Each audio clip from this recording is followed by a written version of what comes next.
On dit type de cheveux, tout le monde est là, t'es quoi, t'es 3C, t'es 4A, t'es 4C, non.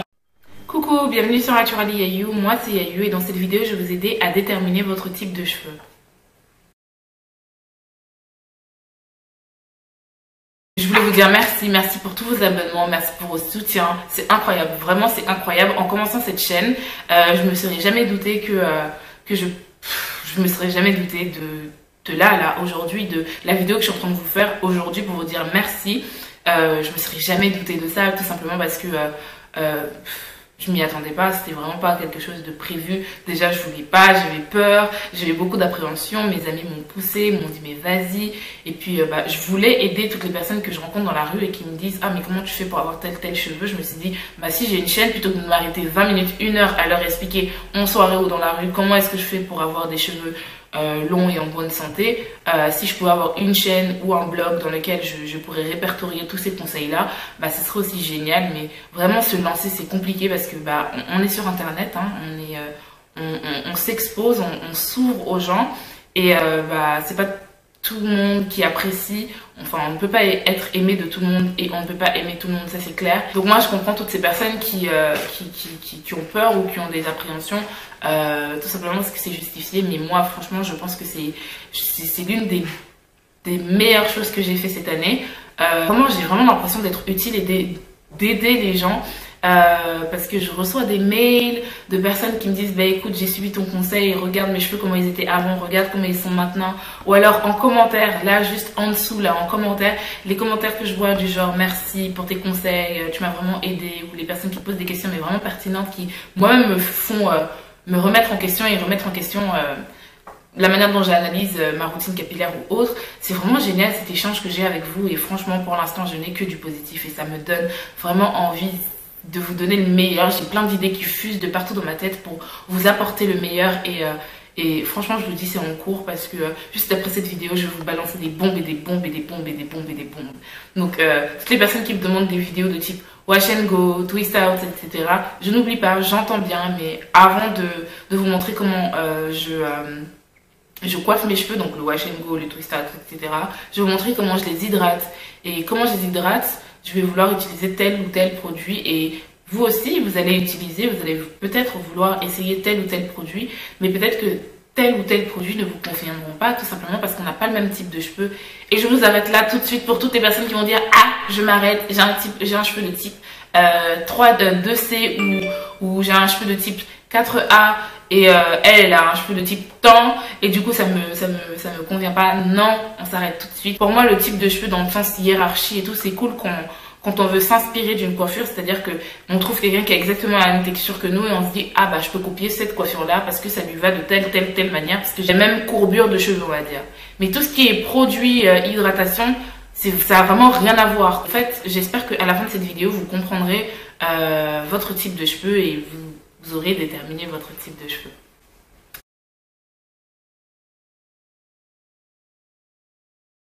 Donc on va rentrer directement dans le vif du sujet. Quand on dit type de cheveux, ça englobe une variété de points, 5 points précisément. La porosité, la densité, l'épaisseur du cheveu, la longueur et aussi enfin la nomenclature, la hiérarchie faite par André Walker. Mais d'abord, il y a la porosité, la densité et tout ça qui rentre en compte. Parce que dès qu'on dit type de cheveux, tout le monde est là, t'es quoi, t'es 3C, t'es 4A, t'es 4C, non. On va commencer par la porosité. La porosité, qu'est-ce que c'est? La porosité, c'est la capacité que vos cheveux ont d'absorber l'humidité.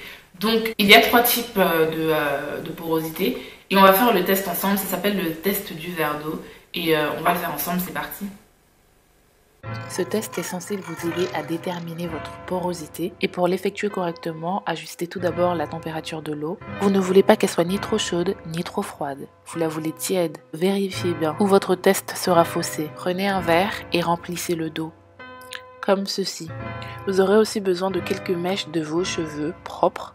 Prenez-les sur, je sais pas, votre brosse ou peu importe, mais ne vous arrachez pas les cheveux, je vous en prie. Et ces mèches-là en question, vous les prenez et vous les mettez dans votre verre. Vous posez délicatement les mèches dans votre verre d'eau et vous observez. Laissez tout poser comme ça pendant 2 à 4 minutes.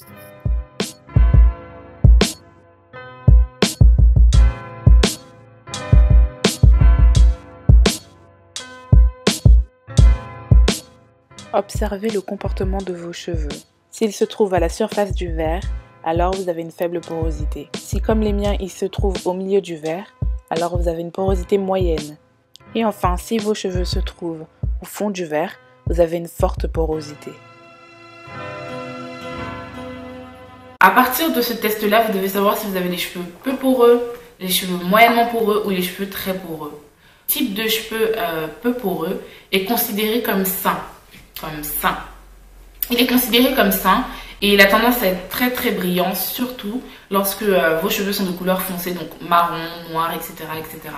Si vous avez une faible porosité, sachez que vos cheveux rejettent tout ce qui est hydratation.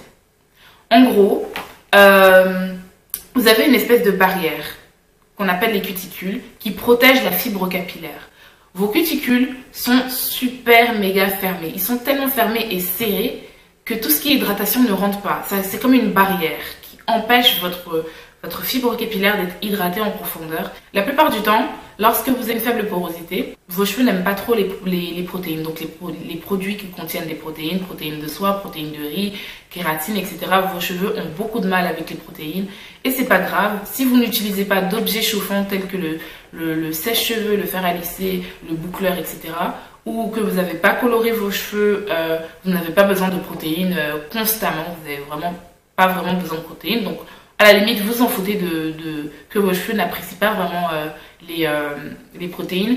Donc plutôt que de vous concentrer sur les protéines, rabattez-vous sur les humectants. Les humectants, ce sont des produits qui attirent l'hydratation et l'humidité. Je vais vous donner deux exemples. Il y a la glycérine et le miel. Favorisez les produits qui contiennent la glycérine et le miel, ou acheter de la glycérine ou utiliser plus de miel dans vos masques. Aussi, je vous conseillerais d'utiliser une source de chaleur, donc un bonnet chauffant ou une serviette chaude lorsque vous faites votre masque ou vos soins profonds. Tout simplement parce que, comme je vous ai dit, cette barrière, cette forteresse qu'il y a autour de votre fibre capillaire ne laisse rien rentrer. Donc lorsque vous faites votre masque, le masque il est là, il est assis comme ça et il reste là. Donc utilisez une source de chaleur, donc une serviette chaude que vous mettez autour de votre tête lorsque vous faites votre masque, ou alors un bonnet chauffant si vous en avez un, qui va permettre d'ouvrir un peu vos cuticules. Et lorsque vos cuticules vont s'ouvrir, l'hydratation va pouvoir rentrer et en gros hydrater votre cheveu ou fortifier votre cheveu, peu importe le masque que vous utilisez. Enfin, mon dernier conseil, si vous avez les cheveux très peu poreux, ce serait d'éviter les produits lourds, très gras, tout simplement parce que, comme je vous ai dit, vos cheveux n'absorbent pas l'hydratation que vous leur apportez en permanence.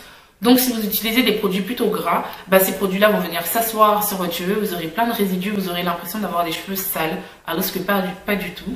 Donc utilisez plutôt des produits légers, quitte à en rajouter des tonnes et des tonnes par la suite. Si vous sentez vos cheveux secs, c'est mieux plutôt que d'utiliser un produit gras et épais tout de suite et d'avoir des résidus ou l'impression d'avoir des cheveux gras tout de suite. Lorsque vous venez vous laver vos cheveux, vous allez devoir relaver vos cheveux. Je récapitule.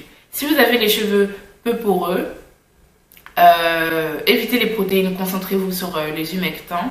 Et les produits lourds, favorisez les produits légers. Utilisez une source de chaleur autour sur votre tête lorsque vous faites vos masques profonds. Et je pense que c'est tout. Ouais, c'est bien. Vous avez une moyenne porosité, écoutez, vous avez gagné le jackpot parce que vos cheveux n'ont pas besoin de traitements spéciaux comme les cheveux faiblement poreux, les cheveux très poreux. Plus ou moins tous les produits sont à votre portée. Vous pouvez utiliser plus ou moins tous les produits sans avoir de problème d'acceptation de la part de vos cheveux. Normalement, vous avez gagné le jackpot. Félicitations. Vous avez les cheveux très poreux. Sachez que les cheveux très poreux sont considérés comme des cheveux abîmés pour la plupart, puisque les cheveux très poreux sont des cheveux qui, comme je vous ai dit tout à l'heure, la barrière qu'il y a autour de notre fibre capillaire, elle est fracturée, donc il y a quelques trous. Et c'est un cheveu qui a beaucoup de mal à retenir l'hydratation. Les cheveux de type fortement poreux, très poreux, sont des cheveux la plupart du temps défrisés, ou alors les cheveux en transition, donc si vous faites une transition du défrisé au naturel. Si vous avez les cheveux colorés, vous utilisez souvent des objets chauffants tels que le sèche-cheveux, le boucleur, les plaques, donc le fer à lisser, etc.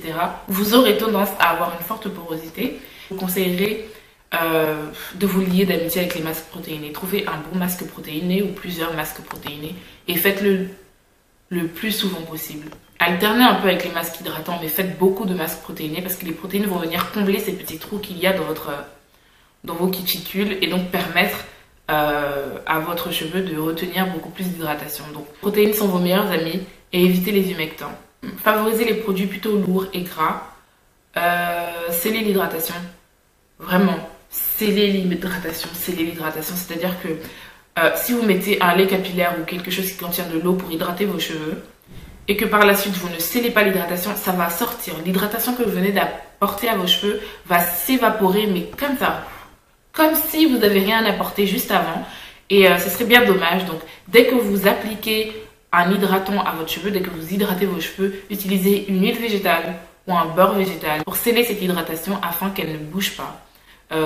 J'ai plusieurs exemples d'huile et de beurre capillaire, beurre végétaux que je vous conseillerais. Il y a le beurre de karité, il y a l'huile d'olive, l'huile d'argan, l'huile de jojoba. Il y a plein d'huiles que vous pouvez tester, mais c'est l'hydratation, c'est très très important. Maintenant qu'on a fini de voir la porosité, nous allons parler de densité. Donc la densité, c'est le nombre de cheveux qu'on a sur la tête, donc le nombre de brins de cheveux qu'on a sur la tête. Comment connaître sa densité? On va faire le test ensemble, c'est parti. Procédez sur cheveux secs, sur lesquels vous n'avez pas encore ajouté de produit, en gros vos cheveux tout nus, et vous allez inspecter vos cheveux sous plusieurs angles afin de trouver votre cuir chevelu. Si vous pouvez facilement voir votre cuir chevelu, alors vous avez des cheveux faiblement denses, donc des faibles densités de cheveux, donc vous n'avez pas beaucoup de cheveux.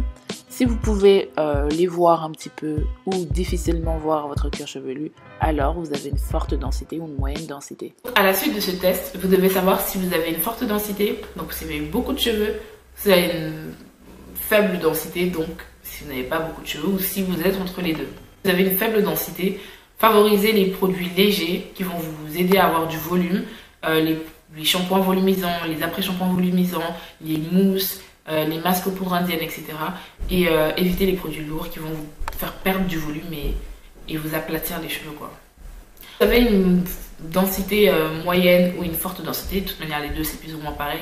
Favorisez les produits plutôt lourds qui vont vous aider à dompter les frisottis, parce que les frisottis, on voit ça comme ça, les gens ils adorent les frisottis, ils disent ah t'as beaucoup de cheveux et tout, mais le jour du WHD ils sont pas là avec vous quand vous souffrez à démêler, hein, parce que les frisottis sont à la base de la majorité des nœuds qu'on peut avoir sur notre tête. Et au fait, si vous utilisez les produits plutôt lourds qui vont vous aider à définir votre cheveu, vous n'aurez pas beaucoup de frisottis. Donc le WHD se passera bien pour vous et puis au mieux, vous aurez les cheveux définis, quoi. Donc moi personnellement, j'ai beaucoup de volume, mais je préfère des cheveux bien définis à des cheveux avec énormément de frisottis, quoi. C'est la fin de cette vidéo, j'espère que vous l'avez appréciée. J'espère qu'elle vous a été utile. La partie 2 est à venir. Mais en attendant, j'aimerais savoir quelle est votre porosité, quelle est votre densité. Faites-le moi savoir dans les commentaires. Je vous fais de gros bisous et je vous dis à très vite.